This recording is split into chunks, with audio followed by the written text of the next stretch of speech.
Para a região da 25 de março, aqui em São Paulo, depois de um incêndio em um edifício no domingo. A repórter Beatriz Manfredini acompanha o trabalho dos bombeiros. Beatriz, quais são as informações? Já se sabe se o prédio será demolido, implodido e quais os riscos para os prédios ao lado?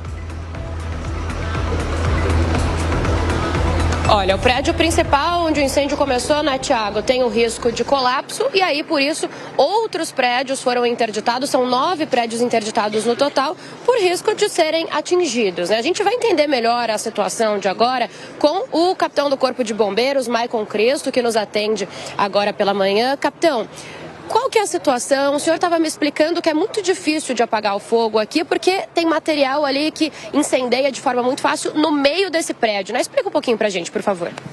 Exatamente. Em razão dessa possibilidade de colapso, a gente precisou alterar a estratégia de combate ao incêndio. Então a gente não está fazendo combate interno e o combate externo ele é mais lento, ele é mais demorado porque a gente não consegue atuar de fato aonde a gente consegue identificar esses pequenos focos de incêndio.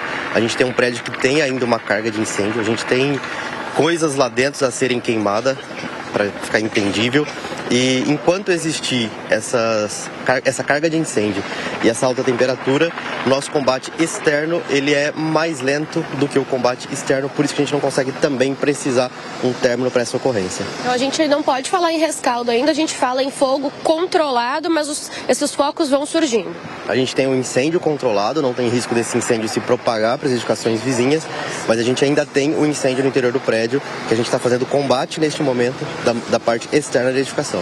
E por que 9 prédios interditados, capitão? Qual que é o risco aqui na região neste momento?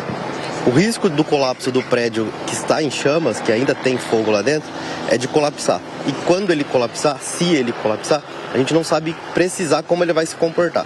Se ele pode desprender uma parte do prédio, se ele pode inclinar inteiro, se ele vai se apoiar em outra edificação. Então foram traçados alguns cenários e foi entendido que essas edificações ao entorno podem ser atingidas no momento de colapso. O que a gente tem de bloqueios, então, atualmente aqui na região?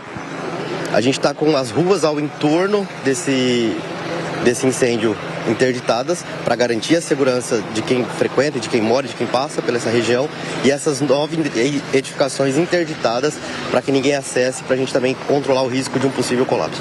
O senhor está me falando, não tem previsão, a gente não consegue dizer quando que termina essa situação. Quais são os próximos passos? O que os senhores vão fazer hoje? Infelizmente, a gente não consegue precisar. Qualquer precisão neste momento de término seria leviana. O que a gente vai fazer hoje do serviço do Corpo de Bombeiros é continuar combatendo esse incêndio da parte externa da edificação. Perfeito, capitão. Muito obrigada pelas suas informações. Olha, Tiago, a gente conversou então com o capitão Maicon Cristo e a situação é complicada por aqui, né? Um trabalho muito intenso do Corpo de Bombeiros que pode durar ainda nas próximas horas. A gente, claro, segue acompanhando. Lembrando então que a região aqui da 25 de março segue interditada. Para quem tinha planos de vir fazer compras, é bom evitar aqui o local. Muitas lojas não estão abertas nesta quarta-feira. Tiago.